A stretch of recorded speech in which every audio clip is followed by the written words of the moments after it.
सध्या राज्यात जर आपण पाहिलं तर रब्बी हंगाम सुरू आहे आणि या रब्बी हंगामामध्ये शेतकऱ्यांनी जे आहे ते हरभरा असेल सोबतच गव्हाची जी आहे ती पेरणी केलेली आहे। परंतु वातावरणात झालेले बदल आणि काही दिवसांपूर्वी आलेला अवकाळी पाऊस यामुळे जे आहे ते हरभरा पिकावर जे आहे ते मर रोगाचा प्रादुर्भाव दिसून येतो आहे।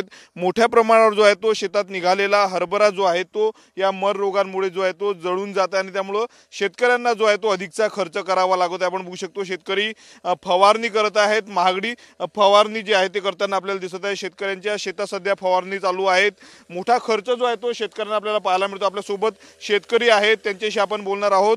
भाऊ, काय सांगणार मर रोगाचा सध्या प्रादुर्भाव आहे? हे मर रोग लय आहे याच्यात, आता काय पिकणार काय नाही, काही सांगता येत नाही। यापूर्वी काय होतं या शेतामध्ये? पार्टी होती, मग एवढ्या लवकर कशी काय काढली? तिच्यात बोंड आली ती, कापूस काही झाला नाही, त्याच्यामुळे पार्टी उकडून हरभरा टाकलं।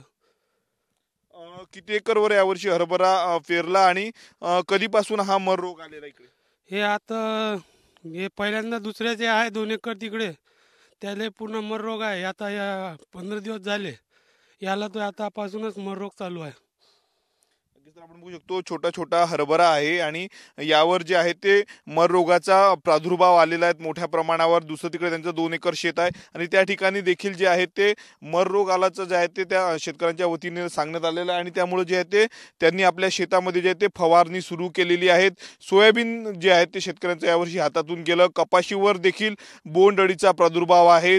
बोंडअळीचा प्रादुर्भाव असल्यामुळे या शेतकऱ्यांनी जे आहे ते आपल्या शेतातील कपाशी काढून फेकली आणि त्यामध्ये जे आहे ते हरभऱ्याची लागवड केली। परंतु वातावरणातील बदल आणि काही दिवसांपूर्वी आलेला अवकाळी पाऊस यामुळे जे आहे ते हरभऱ्यावर देखील मर रोगाचा प्रादुर्भाव झालेला आहे आणि त्यामुळे शेतकऱ्यांचं जे आहे ते मोठ्या प्रमाणावर नुकसान होताना दिसत आहे। कॅमेरामन अनिकेत दहातोंडेसह मी स्वप्नील उमप, TV9 मराठी, अमरावती।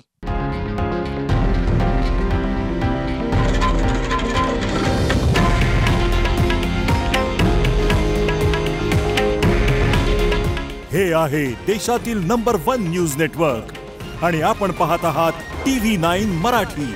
काळजी तुमची, हित महाराष्ट्राचं।